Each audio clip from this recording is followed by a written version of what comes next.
चलिए बेटा question number 61 देखिए आपके सामने। इसमें आपको मिनिमम जेड निकालना है। आपको 1 2 3 4 5 6 पॉइंट दिए हुए। तो आप एक काम करिए, मिनिमम जेड निकालने के लिए क्या करना पड़ेगा? मिनिमम जेड निकालने के लिए क्या करना पड़ेगा? इन पॉइंट को यहाँ पे डाल दो। जैसे ही प्लॉट करोगे जिसमें सबसे कम वैल्यू आएगी वही मिनिमम जेड होगा। चलिए डाल के देखते हैं। पहले पॉइंट पे डाला, जेड की वैल्यू क्या आ रही है? 0 0 0। नेक्स्ट पॉइंट पर डाला, z की वैल्यू क्या आ रही है? 5 3 15, क्योंकि ये तो 0 हो गया। नेक्स्ट पॉइंट पे डाला, z की वैल्यू 6 3 18 माइनस 5 4 20, z की वैल्यू कितनी आएगी? -2। नेक्स्ट पॉइंट पे डाला, 6 3 18 8 4 32, कितना आ गया? माइनस का 14। नेक्स्ट पॉइंट पे डाला, 4 3 12 माइनस 40, कितना आ गया? माइनस का 28। 28 और 2 30, 30 और 10 40। चलिए ये डाला, z इज इक्वल टू 0 से 8, 0 8 4 32। तो आपको कहां पे नजर आ रहा है कि मिनिमम z, सबसे कम z की वैल्यू कहां पे है? तो इस पॉइंट पे है। तो मिनिमम z हो गया आपका 0,8। तो therefore 0,8 is the final answer, कि ये पॉइंट आपको मिनिमम वैल्यू दे रहा है z की। नोट कर लीजिए।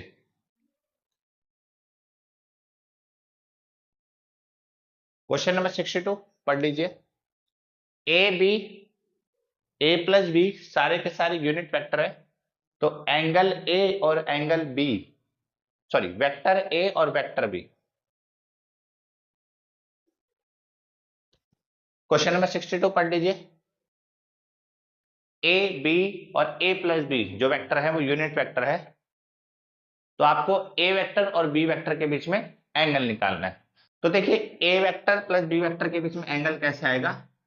ए dot b equals to magnitude of a magnitude of b cos theta.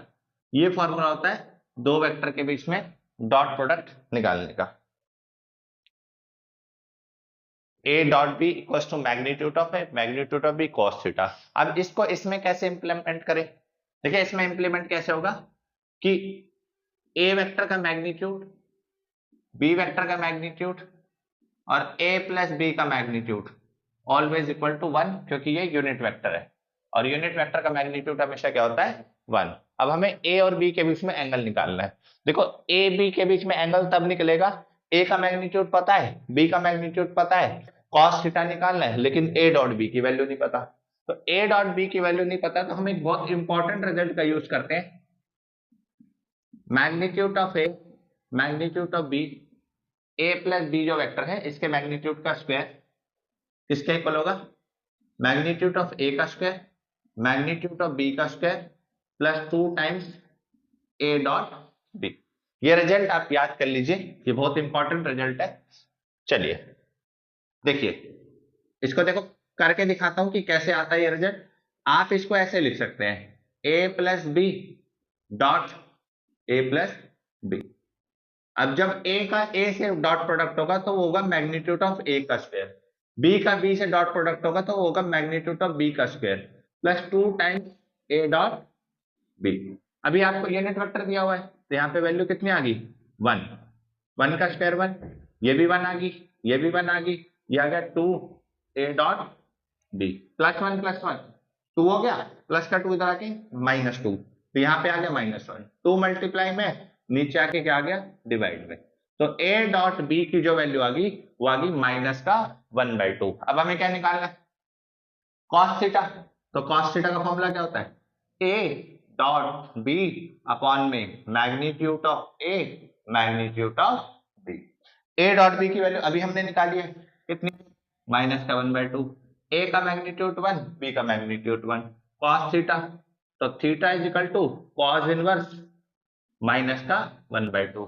अब आपको पता है कि माइनस का 1/2 वैल्यू निकालनी है आपको, तो theta is equal to cos inverse minus cos pi by, अब देखो 1/2 है, 1/2 कब होगी? 60 डिग्री पे, तो आप लिख दोगे पाई/3। लेकिन ये प्रिंसिपल वैल्यू तभी कटेगी जब ये कन्वर्ट करोगे, तो ये पाई माइनस पाई/3 होगी।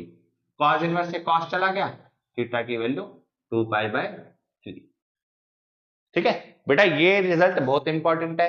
प्रिंसिपल वैल्यू का कंसेप्ट बहुत इंपॉर्टेंट है, कन्वर्ट करना आना चाहिए आपको। ये मैंने अपनी प्रीवियस वीडियो में ये सारे रिजल्ट एक्सप्लेन करे हुए हैं, तो आप लिंक कमेंट सेक्शन में मैं लिंक दे दूंगा, उन वीडियोस को जरूर देखिए। ये वाली बात और ये वाली बात, ये सारी बातें आपको क्लियर हो जाएंगी। अगर अभी भी कोई डाउट है तो नोट कर लीजिए।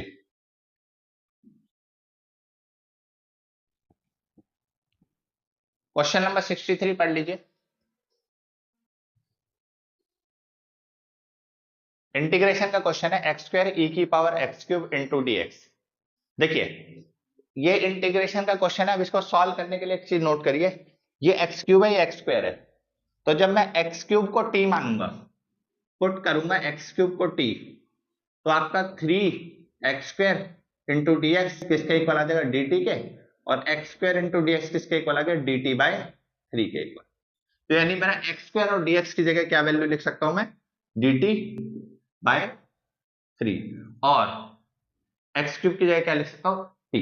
तो ये एक ही वेरिएबल में कन्वर्ट हो गया। देखो यहाँ पे दो फंक्शन थे, एक आपका पॉलिनोमियल और एक आपका एक्सपोनेंशियल। तो मैंने क्या किया, पॉलिनोमियल फंक्शन को टी मान लिया, उससे पूरा का पूरा एक ही फंक्शन में कन्वर्ट हो गया, ई में, एक्सपोनेंशियल फंक्शन में, और इसको हमें सॉल्व करना आता है। 1/3 बाहर ले लिया, ई की पावर टी डी टी। बेटा ई की पावर टी का इंटीग्रेशन भी ई की पावर टी होता है, और ई की पावर टी का डिफरेंशिएशन भी ई की पावर टी होगा। ई की power t d t equals to e की पावर टी प्लस सी। फॉर्मूले सारे याद होने चाहिए इंटीग्रेशन के। चलिए टी की वैल्यू कितनी है, x cube by 3 plus c. This is the final answer, note कर लीजिए। क्वेश्चन नंबर 64 पढ़ लीजिए बच्चा। x minus 4/3 y plus 3/4 z plus 1। ये आपको जो इक्वेशन दी हुई है कार्टेशियन इक्वेशन दी हुई है, और इन कार्टेशियन इक्वेशन से आपको एंगल निकालना है, इन दो लाइंस के बीच में एंगल निकालना है। चलिए तो इसके लिए आपको ये कॉन्सेप्ट पता होना चाहिए कि कार्टेशियन इक्वेशन दो लाइंस की दिखती कैसे है। जैसे L1 बोल दिया मैंने, L1 हो गया x1 माइनस x1 अपन में a1, x minus x1 y minus y1 अपन में b1, और z माइनस z1 अपन में c। ये आपकी x माइनस x1 अपन में a1, y माइनस y1 अपन में b1, z माइनस z1 अपन में c1। ऐसी दूसरी होगी x माइनस x2 अपन में a2, y माइनस y2 अपन में b2, और z माइनस z2 अपन में c2। जिसमें मैंने आपको प्रीवियस क्लासेस में समझाया हुआ है x1 y1 z1, x2 y2 z2 ये पॉइंट कहलाएंगे, और these are the parallel vector a1 b1 c1 a2 b2 c2। तो कभी भी आपको एंगल निकालना है cos थीटा दोनों के बीच में, तो आपको कुछ नहीं करना, इन दोनों का डॉट प्रोडक्ट करना है dr का। इसे कहते हैं direction ratio. a1 dot a2 plus b1 dot b2 plus c1 dot c2 upon में अंडर रूट ऑफ a1 का स्क्वायर प्लस b1 का स्क्वायर प्लस c1 का स्क्वायर अंडर रूट a2 का स्क्वायर प्लस b2 का square plus c2 का square. This is the concept for finding cos theta, angle निकालने का। चलिए सबसे पहले आप देख लीजिए एक्स वाई जेड का कोफिशिएंट 1 है, पॉजिटिव है, एक्स वाई जेड का कोफिशिएंट, इसका मतलब हमें कार्टेशियन इक्वेशन को स्टैंडर्डाइज करने की जरूरत नहीं, पहले से ही वो स्टैंडर्डाइज है। इसमें से a1 कितना आ गया 3, a2 कितना आ गया 4, b1 कितना आ गया 4, b2 कितना आ गया -3, c2 कितना आ गया 5, c1 कितना आ गया 5, और c2 भी कितना आ गया 5। बोलो हाँ यार, c1 c2 भी 5। बस फॉर्मूला लगा दीजिए, cos theta equals to a1 dot a2 यानी 3 4 जा 12, 4 3 जा 12 प्लस 5 5 जा 25 अपॉन में अंडर रूट 3 का स्क्वायर 9, 4 का स्क्वायर 16, 5 का स्क्वायर 25, 4 का स्क्वायर 16, 3 का स्क्वायर 9, 5 का स्क्वायर 25। 12 में से 12 गया, ऊपर बचा 25, नीचे इसका एक्सपैंड करते हैं 25 प्लस 25 50, 25 प्लस 25 50। तो 50 और 50 कितना ही आया 50 आएगा। तो ये आ गया cos theta is equal to 25/50। अब cos theta is equal to क्या हो जाएगा 1/2। कब होता है 1/2 cos π/3। इसका मतलब इनके बीच में जो एंगल है वो कितने डिग्री का है 60 डिग्री या π/। नोट कर लीजिए।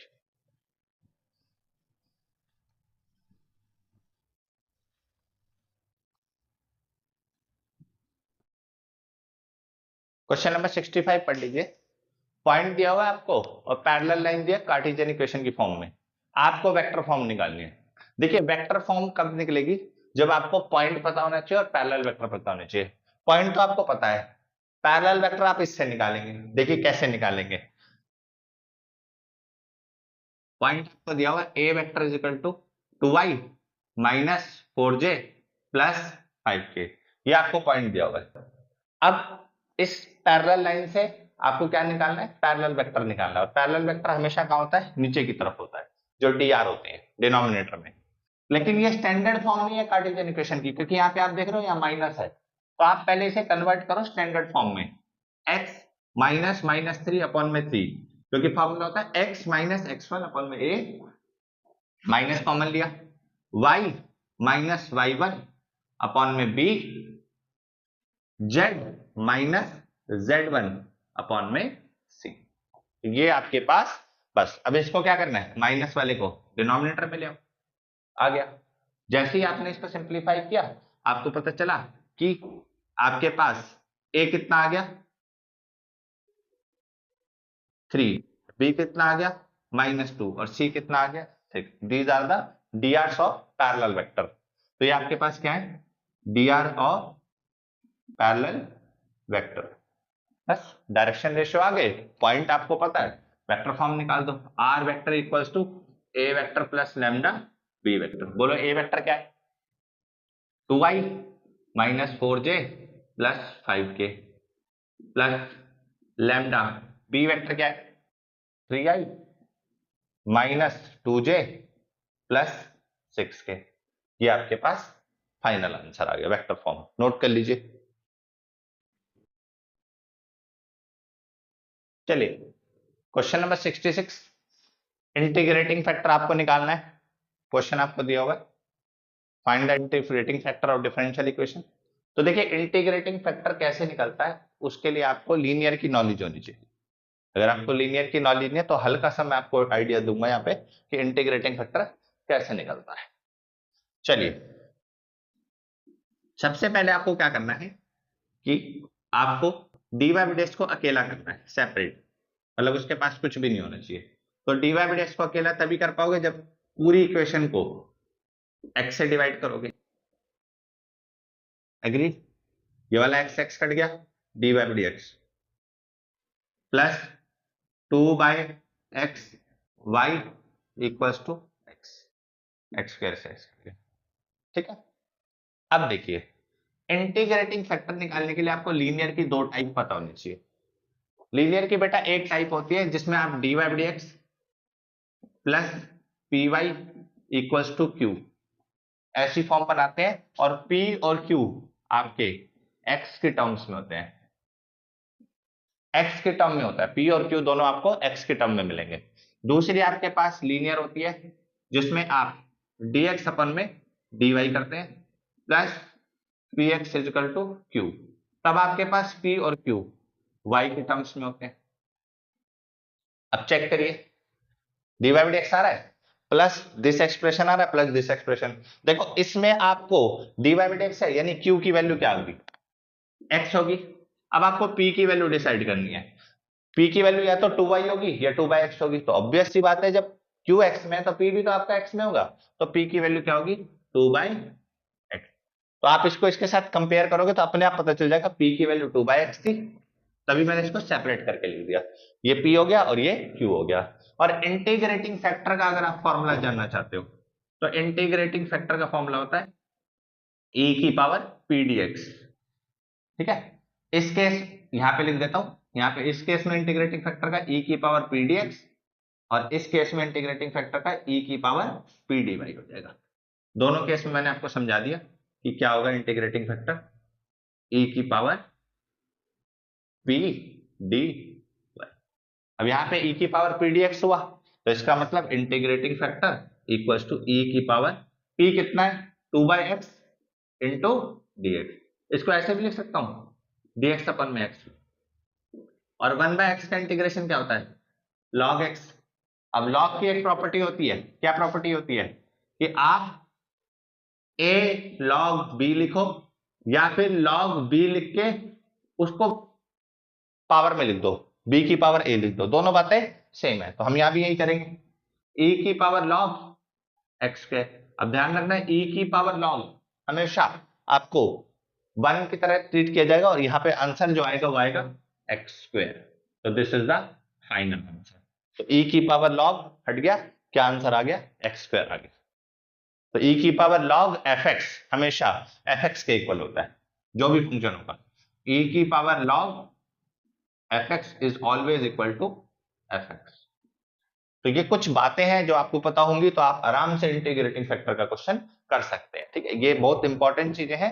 इंटीग्रेटिंग फैक्टर लीनियर वगैरह के क्वेश्चन आते हैं, इसके बाद हम फर्दर भी कर सकते हैं, लेकिन यहाँ पे इंटीग्रेटिंग फैक्टर पूछा था इसलिए मैं इसको यहीं पे छोड़ रहा हूं। चलिए नोट कर लीजिए।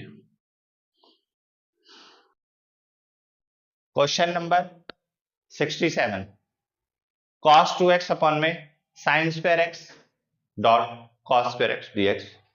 कभी भी आपको ऐसा एक्सप्रेशन आ जाए तो आप सीधा एक फॉर्मूला याद रखिए cos 2x का, cos 2x का cos square x minus sin square x। देखिए वैसे तो बहुत सारे फॉर्मूले होते हैं cos 2x के, तो cos 2x का फॉर्मूला क्या हो गया, cos square x minus sin square x। लेकिन ये वाला फॉर्मूला यहाँ पे बेस्ट सूट कर जाएगा, क्योंकि जैसे ही आप ये लिखोगे अब आपके पास एक फ्रीडम आ गई कि आप डिनोमिनेटर को दोनों पार्ट में अलग अलग कर सकते हो। तो जैसे ही आप डिनोमिनेटर को दोनों पार्ट में अलग अलग करोगे, sin square x into cos square x minus sin square x upon में sin square x into cos square x dx। बस cos स्क्वायर से cos स्क्वायर कट गया, sin स्क्वायर से sin स्क्वायर कट गया।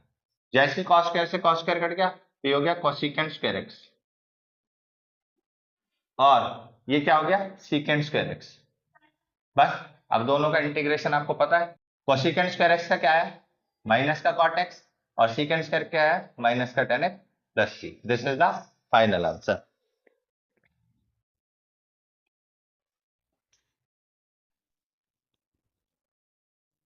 क्वेश्चन नंबर 68 पढ़िए, cos x की power y equals to cos y की power x, आपको dy बाई dx निकालना है। तो ऐसी कैटेगरी जो आती है इसमें आपको लॉग लगाना पड़ता है, taking log on both side, कि फंक्शन के ऊपर फंक्शन, फंक्शन के ऊपर फंक्शन, कभी भी ऐसा कुछ है कॉन्सेप्ट तो आप हमेशा taking log on both side कर दो। तो जैसे ही आप लॉग ऑन बोथ साइड करोगे तो आप देखोगे लॉग cos x की power y equals to log cos y की पावर x, और log a की पावर b होता है b log a। सेम यहां पे log a की पावर b log a। ठीक है, ये आपका कॉन्सेप्ट हो गया।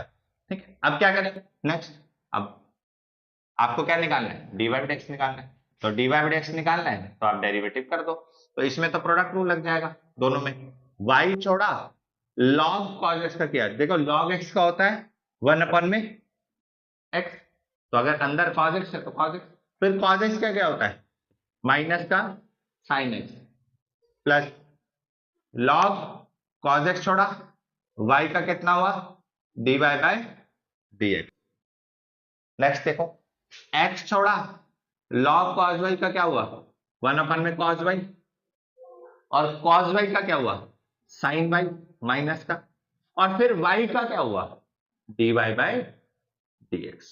बस इतना ध्यान रखना है कि आपको इसको चेन रूल की तरह लेकर चलना है और सारे फंक्शंस का आपको डेरिवेटिव करना है। इसका क्यों नहीं हुआ, क्योंकि इसका विद रिस्पेक्ट टू x था इसलिए 1 आ गया, लेकिन इसका dy बाई dx आ जाएगा, प्लस log cos y छोड़ा x का कितना आ गया 1। बस अब क्या करो, dy बाई dx वाले एक साथ कर लो और कांस्टेंट वाले एक साथ कर लो। जब dy बाई dx वाला एक साथ किया तो ये देखो कैसा बन गया, log cos x, दोनों में से dy बाई dx कॉमन भी लिख सकता हूं डायरेक्ट, तो एक तो ये आ गया, माइनस वाला इधर आके क्या हो गया प्लस x, साइन अपन में cos क्या होता है 10। बस ये आ गया एक्सप्रेशन, ऐसे उधर कर दो, उधर पहले क्या है log cos y, ये माइनस का उधर जाके क्या हो जाएगा प्लस y, साइन अपन में cos कितना होता है 10। बस ये आ गया आपका। अब ये मल्टीप्लाई में, नीचे आके डिवाइड में, इसका वाला डी बाई जो आएगा वो आएगा log cos y plus y tan x upon में x tan y plus log cos x। This is the final answer, note कर लीजिए।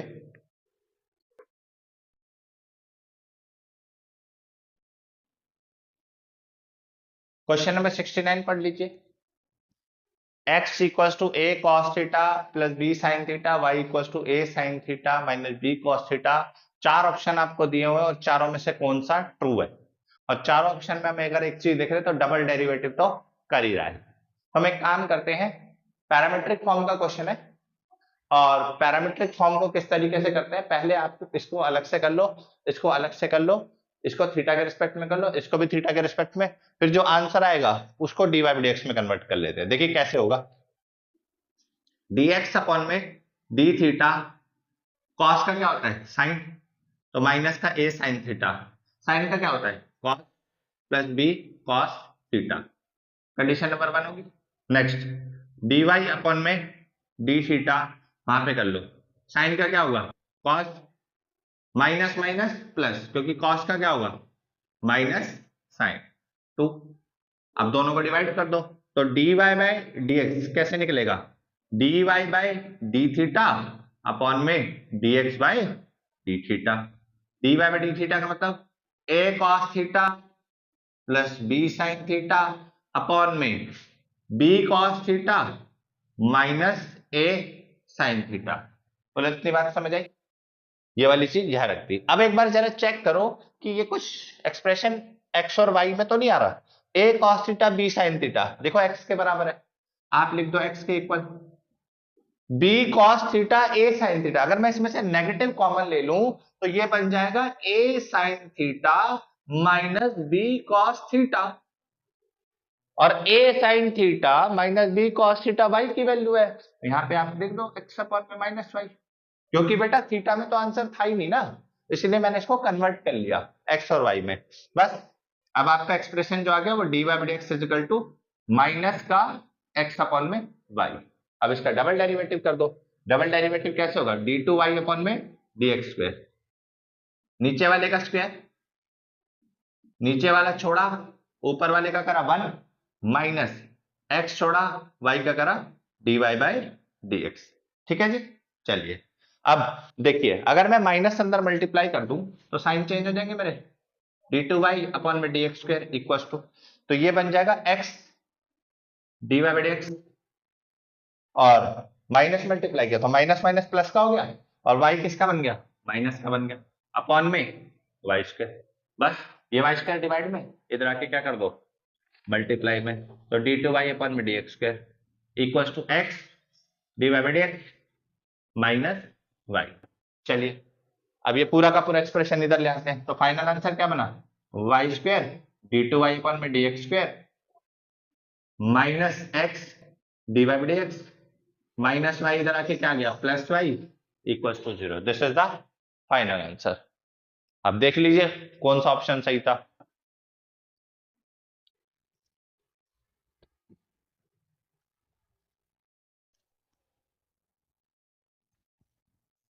क्वेश्चन नंबर 70 पढ़ लीजिए।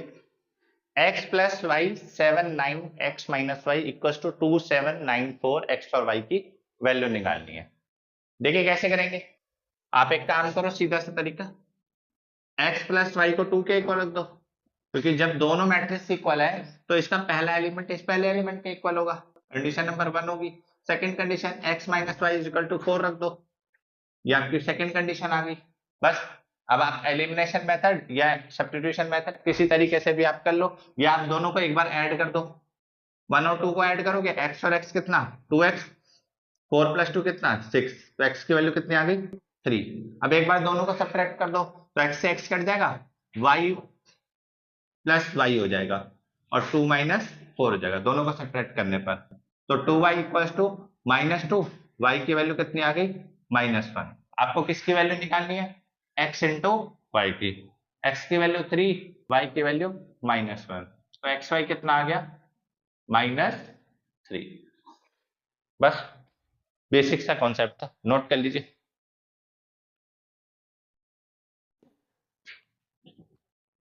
Question number 71, a dot b equals to 1/2 magnitude of a magnitude of b, find the angle between a and b। देखिए कैसे करेंगे, इसके लिए ये वाला फॉर्मूला हमेशा याद रखो, ये बहुत इंपॉर्टेंट फॉर्मूला है। cos theta a dot b upon में magnitude of a magnitude of b, ये आपका फॉर्मूला है। इस फॉर्मूले को यूज करके आप बड़ी आराम से क्वेश्चन कर पाएंगे। देखिए a डॉट b की जगह क्या लिख सकते हो, cos theta magnitude of a magnitude of b, यहां पे लिखेंगे। देखिए कैसे, a डॉट b की value cos theta magnitude of a magnitude of b 1/2 magnitude of a magnitude of b। बस a का मैग्नीट्यूड b का मैग्नीट्यूड कट गया, cos थीटा किसके इक्वल आ गया 1/2, cos theta is equal to cos π/3, theta की value कितनी आ गई π/3। This is the answer, note कर लीजिए। चलिए बच्चा क्वेश्चन नंबर 72 पढ़ लीजिए। x is greater than equal to 0, y is greater than equal to 0, 4 option दे रहा है, restriction only, negative restriction, non negative restrictions या नन ऑफ दीज। तो देखिए क्या आंसर हो सकता है। देखिए x ग्रेटर, ये एलपीपी का क्वेश्चन है, वहां पे आप इक्वेशन देखते थे तो इक्वेशन दी होती थी और आपको शेडी रीजन निकालना होता था, शेडी रीजन निकाल के आप, ठीक है, पॉइंट निकाल के सॉल्यूशन निकालते थे। यहाँ पे आपको इतना कुछ नहीं करना, बस इतना समझना है कि x इक्वल टू 0 और ग्रेटर देन इक्वल टू 0 का मतलब क्या हुआ। देखो ये हो गया, क्योंकि x इज इक्वल टू 0 ये शो कर रहा है, तो 0 से बड़ी वैल्यू क्या आएगी, यही तो आएगी।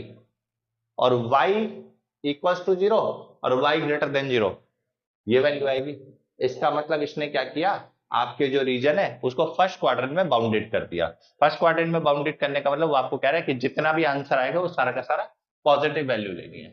तो इसका मतलब इसे कहेंगे नॉन नेगेटिव रेस्ट्रिक्शन, ये होगी आपकी non negative restriction, this is non as the, ठीक है। चलिए नोट कर लीजिए।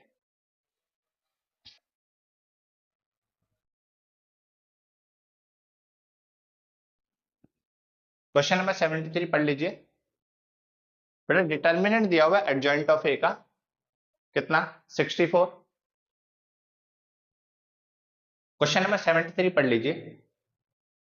एडजॉइंट ऑफ ए का डिटर्मिनेंट दिया हुआ है 64, आपको डिटर्मिनेंट ए निकालना है। तो देखिए इसके लिए आपको ये पता होना चाहिए कि एडजॉइंट ऑफ ए का फॉर्मूला क्या होता है। अगर आपको ये फॉर्मूला याद है तो ये क्वेश्चन बहुत आसान है आपके लिए। Equals to determinant of A की पावर n-1, और n क्या होता है ऑर्डर, और इस मैट्रिक्स का ऑर्डर है 3 × 3 का। चलिए तो ये हो गया डिटर्मिनेंट ऑफ ए की power n-1 equals to 64, determinant of A की पावर 2 इक्वल्स टू 64। तो डिटर्मिनेंट ए किसके इक्वल आ सकता है, 8 के इक्वल आ सकता है और -8 के इक्वल आ सकता है। दोनों में से कोई सा भी डिटर्मिनेंट आ सकता है, 8 भी आ सकता है और -8 भी आ सकता है। नोट कर लीजिए।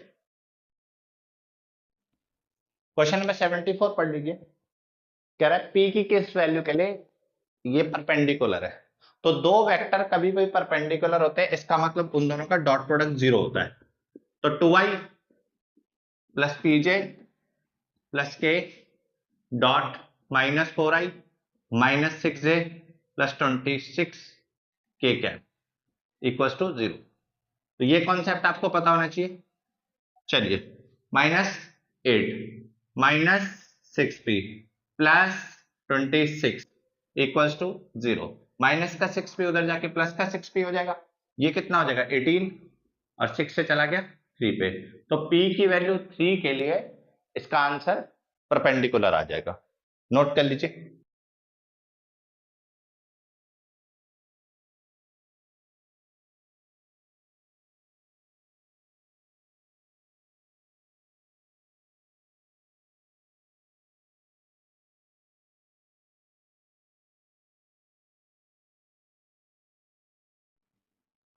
चलिए बच्चा क्वेश्चन नंबर 75 आज का लास्ट क्वेश्चन है, एक बार देख लीजिए। I cross j dot j plus j cross i dot k. अगर आपको ये समझना है तो इसके लिए बस इतना समझ लीजिए कि एक साइकिल होती है क्रॉस प्रोडक्ट में आई जे के की। अगर आप एक डायरेक्शन में चल रहे हैं विच इज क्लॉकवाइज, तो आई को जे के साथ क्रॉस करोगे तो के आएगा, बस इतना ध्यान रखना।